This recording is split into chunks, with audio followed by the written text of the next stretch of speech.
चाचा की शादी में उसके पटाखे थे और बैंड बाजा भी।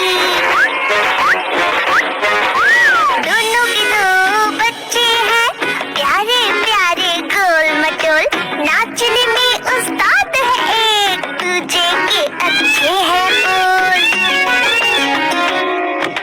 नानी तेरी मोरनी ने चिट्ठी भेजी है, चिट्ठी में लिखा है कि तू कितनी अच्छी है।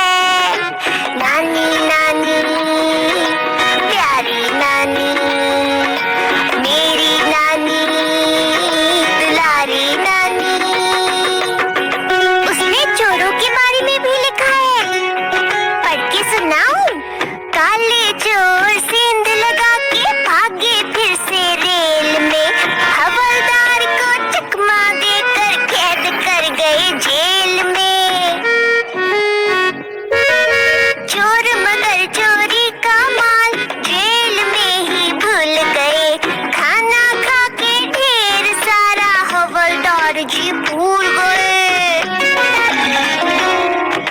नानी तेरी मोरनी ने चिट्ठी भेजी है, चिट्ठी में लिखा है कि तू कितनी अच्छी